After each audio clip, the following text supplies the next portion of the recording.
Relationship में ऐसा क्या मोमेंट था दैट जिसके बाद तुम्हें पता था ये तो अब फॉरएवर है, दैट अब इसके बाद तो मुझे पता है कि if you have gotten through The first time we spoke. The first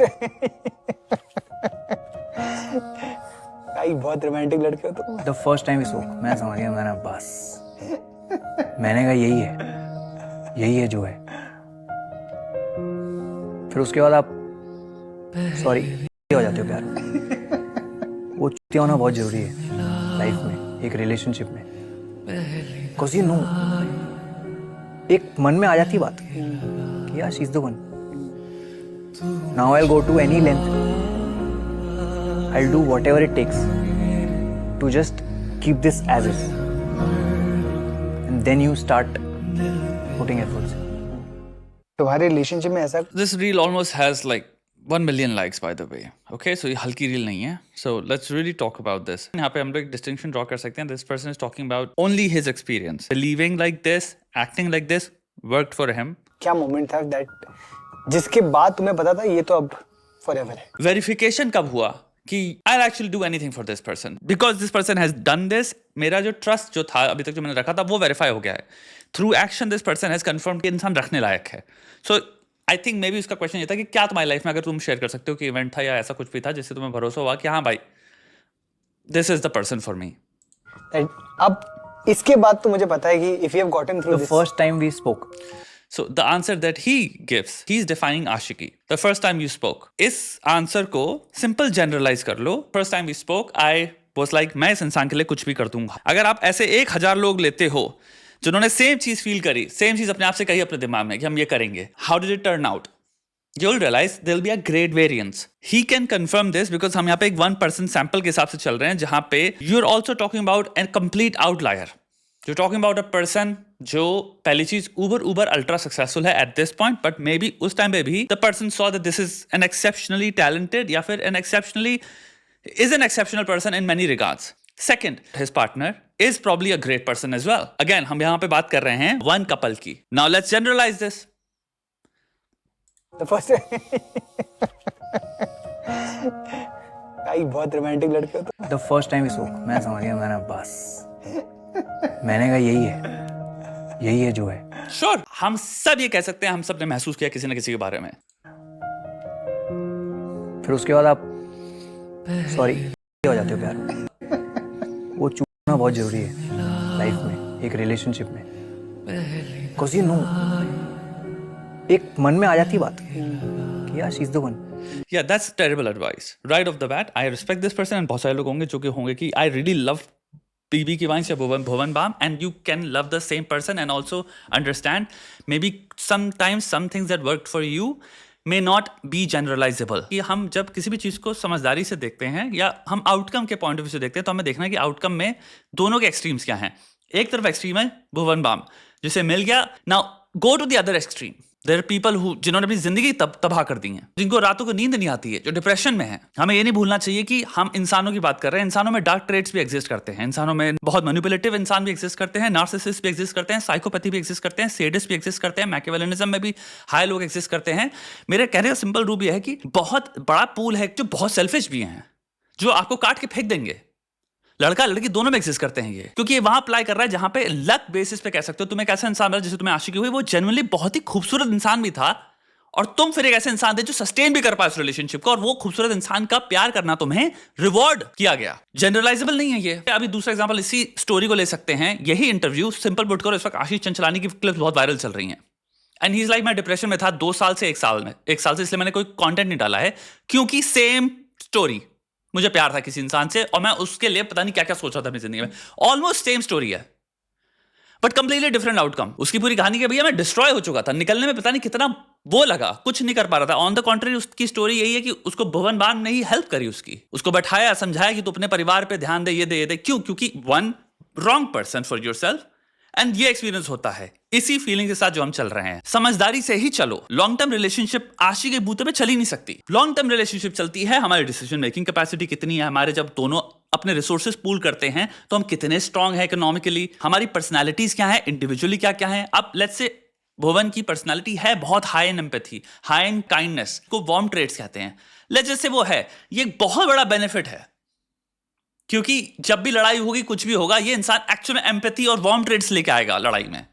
और अगर लेट्स से इसके पार्टनर के भी वार्म ट्रेड्स हैं, तो तुम एक चीज समझते हो, ये सब चीजें हर एक इंसान के पास नहीं होती हैं। तो ये सब चीजें एक्चुअल में बेनिफिट्स हैं। हाई इमोशनल इंटेलिजेंस है अगर किसी का, अगर दो लोग कम्युनिकेट बहुत ढंग से कर पाते हैं, जब इतने सारे वेरिएबल्स होते हैं तो समझदारी इंपॉर्टेंट हो जाती है ऑटोमेटिकली।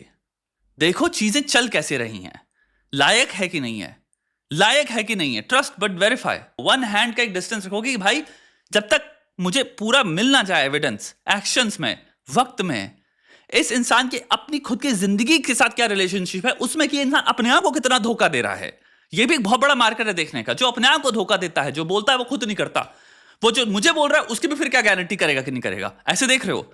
तो ये सब चीजें अब एक्चुअली में सोचना इंपॉर्टेंट है, क्योंकि आपके सामने इतने लोग एग्जाम्पल जिनकी जिंदगी ध्वस्त हुई हुई हैं और वो अब पेसिमिस्ट बन चुके हैं। वो ह्यूमन नेचर को गाली बक रहे हैं, कह रहे हैं इंसान ही ऐसे होते हैं, सारी लड़कियां ऐसी होती हैं। कितनी रील्स मुझे दिखती हैं ऐसी जहां इंसान आप जनरलाइज कर रहा है। क्यों? चोट में फिर इंसान एक्सट्रीम्स में जाता है। तो चोट वाले से पूछोगे वो भी एक्सट्रीम में जवाब दे रहा है, इनसे पूछोगे जिसे चोट नहीं लगी, जिसे सब कुछ मिल गया, वो भी एक एक्सट्रीम में ही जवाब दे रहा है। Now I'll go to any length. I'll do whatever it takes to just keep this as is. And then you start putting efforts. जो चीज चल रही है, चलने लायक है, और जिसको तुम चला सकते हो उसमें जी जान लगाओ। अगर चीज नहीं चल रही, चीज चलने लायक नहीं है, और तुम चाहे जितनी जी जान लगा लो चल नहीं रही, तो उसमें व्हाटएवर इट टेक्स लगाने की जरूरत नहीं है।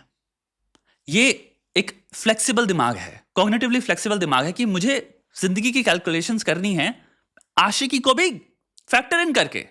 लेकिन कितनी आशिकी मैं अफोर्ड कर सकता हूं, कितनी आशिकी मुझे पागलपन से जोड़ नहीं रही। ऐसी आशिकी नहीं जिससे रात की नींद, दिन का चैन, खाना पीना, काम, व्यवहार, दोस्ती, रिश्ते भस्म हो गए हैं।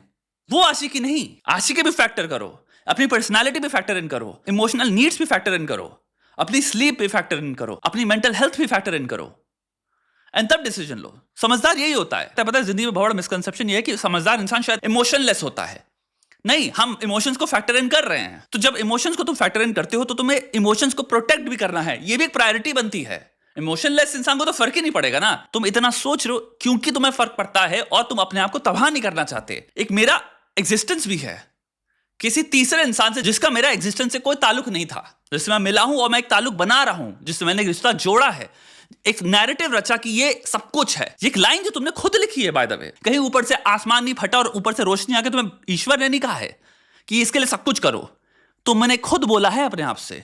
बहुत बड़ी चांस ये भी है तुमने इसलिए बोला क्योंकि तुमने ये देखा है दूसरों को बोलते हुए, तुम्हें अच्छा लगा, तुमने कल्चर से सोशली सीखी हैं चीजें। प्यार, रिश्ता, साथी, वो एक एस्पेक्ट है, कोई डिनाई नहीं कर सकता कि उस एस्पेक्ट की अहमियत नहीं है। इसलिए वो चोट ही बहुत कस के लगती है। जिसका कटता है उससे पूछो कितना दर्द होता है। अगर दर्द बहुत ज्यादा होता है तो हमारे अंदर तुम्हारी जो नीड है वो इतनी स्ट्रांग है, तो उस नीड को हम निगेट नहीं कर सकते। नीड है तभी चोट लगी है इतनी ज्यादा। इसको अब दूसरे पर्सपेक्टिव से देखो।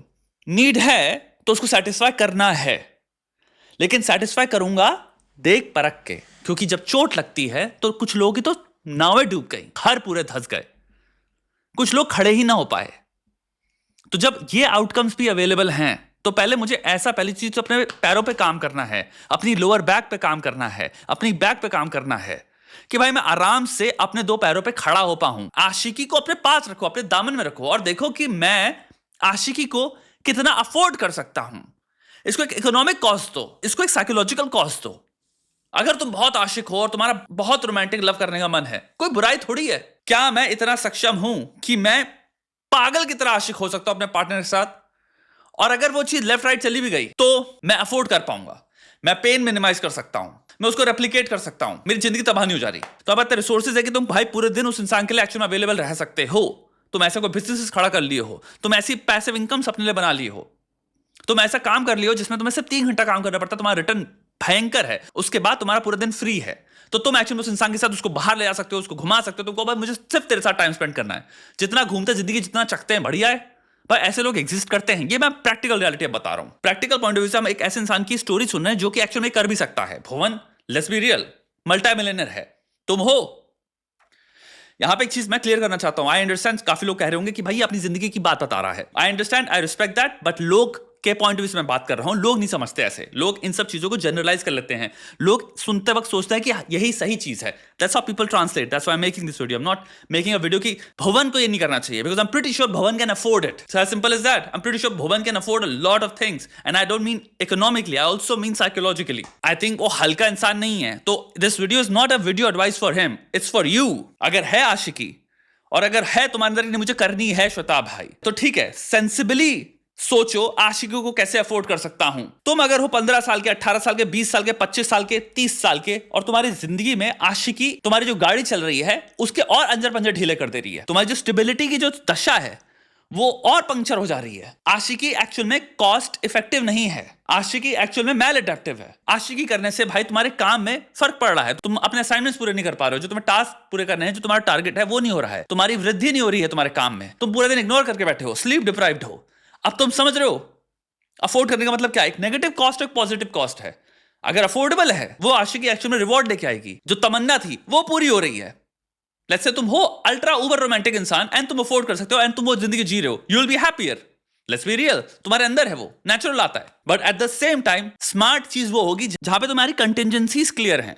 अगर ये वर्कआउट नहीं किया, ओके, तो मैं क्या करूंगा, क्या एबीसी प्लान है मेरा। और सबसे इंपॉर्टेंट इसलिए जिंदगी में आता है, अपने पैर मजबूत करो। यहां पे मैं मेटाफोरिकल बातें कर रहा हूं, समझना इन चीजों को, जिसकी दो टांगे जबरदस्त हैं, स्ट्रांग है, यानी कि किसी भी तरह का पहाड़ गिर जाए, कोई भी तुम्हारे ऊपर पत्थर हो, तुम हरक्यूलिस की तरह या एटलस की तरह खड़े हो, तुम धंस नहीं जाते, इज माय पॉइंट। आशिकी के झरने में अपना सर मत डाल देना, इमोशंस के चक्कर में, कंटेजन के चक्कर में, या इसको स्वाद चखने के चक्कर में कि यार देखने में तो बहुत अच्छा लगता है, करके देखते हैं ना। हाथ में देखो क्या है, जेब में देखो क्या है, दिमाग में देखो क्या है, पैरों में कितनी है ताकत। आशिकी जो इतनी बड़ी चीज है, ये एक्चुअली में हल्की चीज नहीं है, बहुत हाई कॉस्ट है इसकी।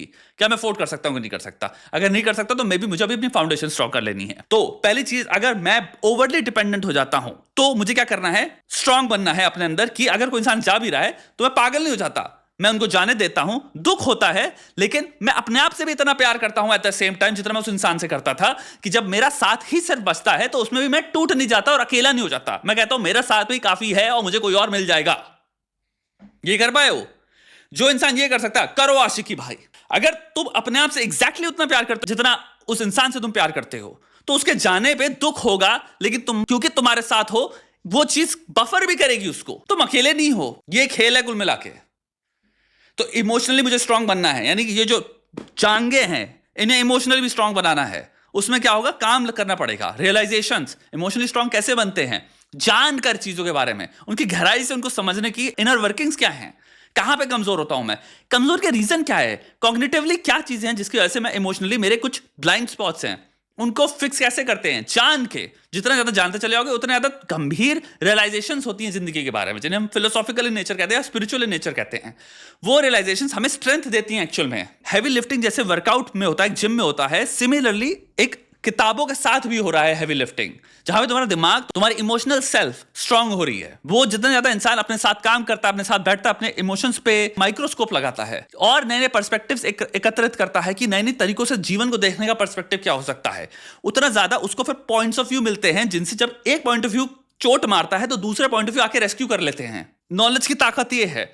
लेकिन एक्चुअलाइज नॉलेज, सिर्फ थ्योरेटिकल पढ़ी हुई नॉलेज नहीं, जो कि हम एक पार्टी में बकवास कर रहे हैं, मुझे इतना आता है, मुझे उतना आता है, फिर लड़की को इंप्रेस करने के लिए बकवास कर रहे हैं, उस नॉलेज की बात नहीं कर रहा, वो थ्योरी है। सो भाई, पालथी मारो, आंख बंद करो, मेडिटेट करो, स्टार्ट करो मेडिटेट करना, पढ़ना स्टार्ट करो, जीवन में दिलचस्पी लो, जीवन को समझने में दिलचस्पी लो। 500 दिलचस्पियां लो अपनी जिंदगी में। प्यार के अलावा, प्यार एक एस्पेक्ट है, 50 एस्पेक्ट हैं। एक इंसान जो एक वेरिड जिंदगी जी रहा है, रिच जिंदगी जी रहा है, वो एक लॉस से इतना नहीं गिर जाता। जो भी भुवन बातें कर रहा है वो अपनी जिंदगी के बारे में बात कर रहा है। सेकंड चीज, आपके पास डेटा नहीं है कि एक्चुअली वो इमोशनली कितना मैच्योर है। हो सकता है बहुत ज्यादा मैच्योर इंसान हो और वो चीज उसके लिए अफोर्डेबल हो, बट की स्ट्रैटेजी भी ही, the way he operates, the way he analyses things, the moves he makes, the strategies he creates, वो अलग लेवल पे है, प्रैक्टिकल इन नेचर।